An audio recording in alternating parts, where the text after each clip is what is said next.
L'art du calme intérieur d'Eckhart Tolle, un livre de sagesse qui nous ramène à l'essentiel. Introduction. Un maître spirituel authentique n'a rien à enseigner au sens conventionnel du terme, rien à vous donner ni à vous remettre ressemblant de près ou de loin à de l'information, des croyances ou des règles de conduite.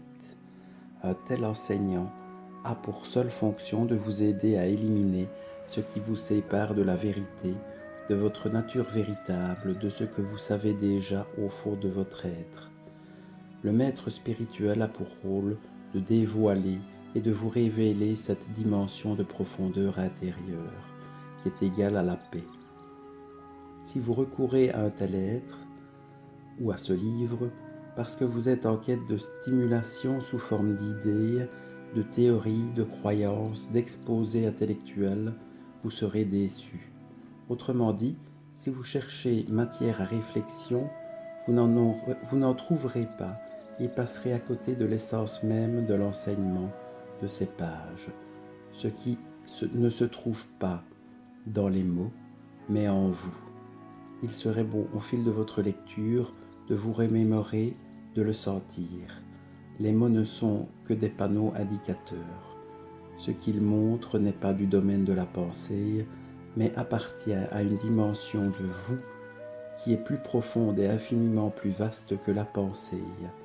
Cette dimension est notamment empreinte d'une paix intensément vivante. Ainsi, chaque fois que vous ressentez une paix intérieure pendant votre lecture, c'est que ce livre accomplit sa fonction d'enseignant. Il vous rappelle qui vous êtes et vous indique le chemin du bercail. Ce n'est pas le genre d'ouvrage à lire d'un bout à l'autre avant de le ranger.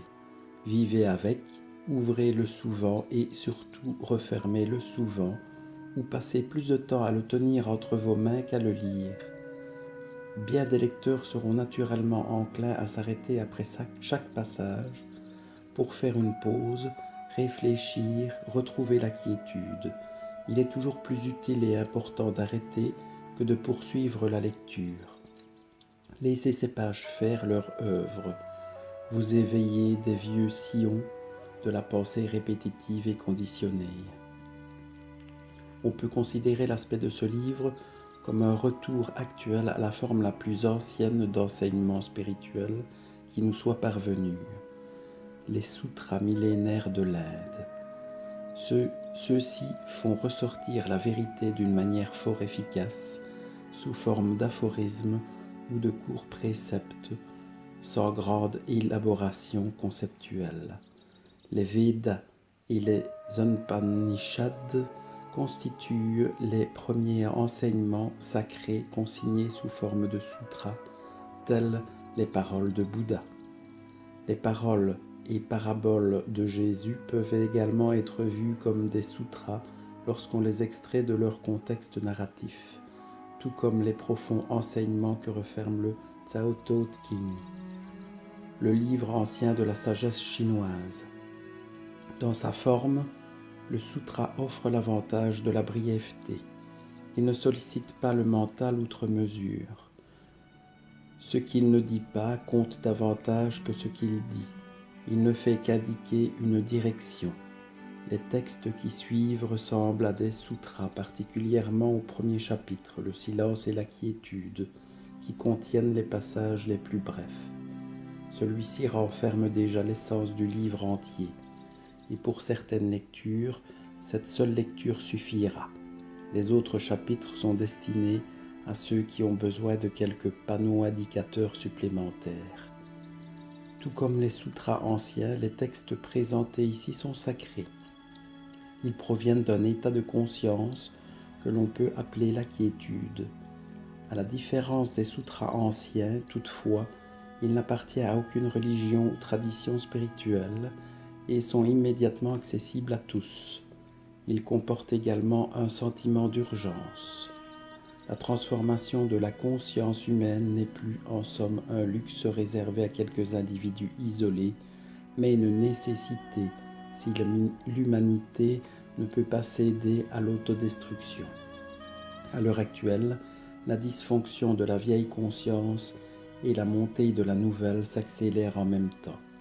Paradoxalement, la situation empire et s'améliore à la fois, bien que le pire soit plus apparent, étant plus bruyant. Évidemment, ces écrits utilisent des mots qui, pendant la lecture, deviennent des pensées dans votre esprit. Mais ce ne sont pas des paroles ordinaires. Vous n'y trouverez ni répétition tapageuse, ni clameur opportuniste destinée à attirer l'attention. Tout comme chaque véritable enseignant spirituel et les sutras anciens, les pensées de ce livre ne disent pas « regarde-moi », mais « regarde plus loin que moi ». Comme elles émanent du calme, elles ont un pouvoir, celui de vous ramener au calme dont elles sont issues. Cette quiétude est aussi la paix intérieure, et les deux constituent l'essence de qui vous êtes. Et c'est cet état d'être qui sauvera et transformera le monde. Eckhart Tolle. Extrait du livre L'art du calme intérieur.